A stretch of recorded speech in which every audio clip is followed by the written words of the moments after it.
আরতি হেসেলে আপনাদের সকলকে স্বাগত। আজ আমি আরেকটি নতুন রেসিপি নিয়ে এসেছি, গাজরের হালুয়া। এবার গাজরের হালুয়াটা আমি কিভাবে বানাবো সেইটা আপনাদের দেখতে হবে আমার পুরো ভিডিওটি। এখন আমি গাজরের হালুয়াটা যে বানাবো তার জন্য এখন আমার দরকার হচ্ছে পুরো গাজরটিকে আমি গ্রেটারে কুড়িয়ে নেব। এইভাবে আমি প্রত্যেকটা গাজর কুড়িয়ে নেব। আপনারা আমার শেষ পর্যন্ত ভিডিওটি দেখতে থাকুন। হ্যাঁ বন্ধুরা, আমার গাজরগুলো সমস্তটা গ্রেটারে কুড়ানো হয়ে গেছে। এরপরে আমি গাজরের হালুয়াটা কিভাবে করছি সেটা আপনারা আমার পুরো ভিডিওটা দেখতে থাকুন। হ্যাঁ বন্ধুরা, এখন আমি এই হালুয়াটা বানাবার জন্য কিছুটা ঘি দিয়ে দিলাম। এরপরে যেটা দেব, একটু এলাচ দিয়ে দেবো। তারপরে যেটা দেব, এখন এটার মধ্যে আমি গাজরটাকে একটুখানি ভালো করে সাঁতলিয়ে নেব। ভালো করে গাজরটাকে সাঁতলিয়ে নেব। এইভাবে আমি গাজরের হালুয়াটা বানাবো। এটা বানাতে আমার কম করে 35 থেকে 40 মিনিট লাগবে। আপনারা আমার ভিডিওটি দেখতে থাকুন। হ্যাঁ বন্ধুরা, আমার এটা সাঁতলানো হয়ে গেছে।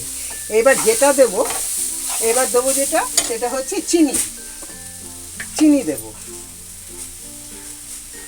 আপনারা যেরকম মিষ্টি পছন্দ করবেন সেরকমভাবেই মিষ্টি দেবেন। আপনারা আপনাদের স্বাদ অনুযায়ী মিষ্টি দিয়ে দেবেন। আমি আমার মতন করে দিচ্ছি। এবার মিষ্টিটাকে ভালো করে গলিয়ে নেব। এটার মধ্যে আমি বন্ধুরা গাজর থেকে কিছুটা জুস বার করে নিয়েছিলাম। তার মধ্যে আমি একটু ফুড কালার দিয়েছি, কালারটাকে আনার জন্য। এতে কালারটা খুব ভালো আসে। এইভাবে আপনারা বাড়িতে গাজরের হালুয়া করে খাবেন, ভালো লাগবে। এখন যেটা দেব, একটু দুধ দিয়ে দেব।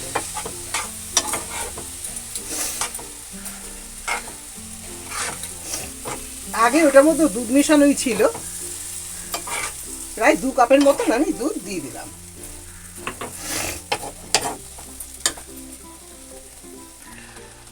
হ্যাঁ বন্ধুরা, এবার আমি যেটা দেব, একটু কাজু দিয়ে দেবো।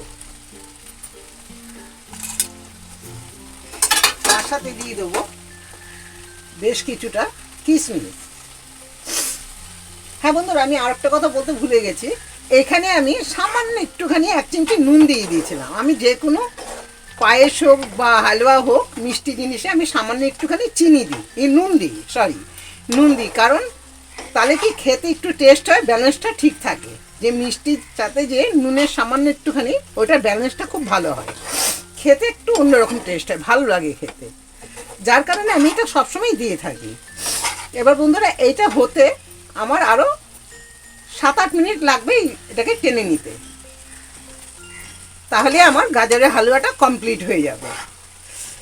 আপনারা এইভাবে বাড়িতে গাজরের হালুয়াটা করে খেয়ে দেখবেন, আশা করি ভালো লাগবে। আর ভালো লাগলে যেটা করতে হবে বন্ধুরা, আপনারা আমাকে কমেন্ট করে জানাবেন, আর লাইক এবং শেয়ার করবেন। আর যেটা করতে হবে, আমার চ্যানেলটিকে সাবস্ক্রাইব করে দেবেন বন্ধুরা। এবার এটা হতে একটু সময় লাগবে, 5-7 মিনিট আরও লাগবে এটা টেনে নিতে। তাহলে আমার গাজরের হালুয়াটা কমপ্লিট হয়ে যাবে। তার সাথে বন্ধুরা আমি আর একটুখানি দুধ দিয়ে দিলাম। এবার এটাকে টানতে ওই 5-7 মিনিটই লাগবে। তাহলে আমার গাজরের হালুয়াটা পুরো কমপ্লিট। এরপর বন্ধুরা আমি আবার আসবো আপনাদের কাছে আরও একটি নতুন রেসিপি নিয়ে। হ্যাঁ বন্ধুরা, আমার এটা হয়ে গেছে। এখন আমি বাটিতে তুলে নিচ্ছি। বাটিতে পুরো তুলে নিলাম। আমার রেসিপিটি এখানেই শেষ করলাম। টাটা বন্ধুরা। এই যে এখন আমি এইভাবে সাজিয়ে দিচ্ছি। আপনারাও এইভাবে সাজিয়ে দেবেন, দেখতে ভালো লাগবে, খেতেও ভালো লাগবে।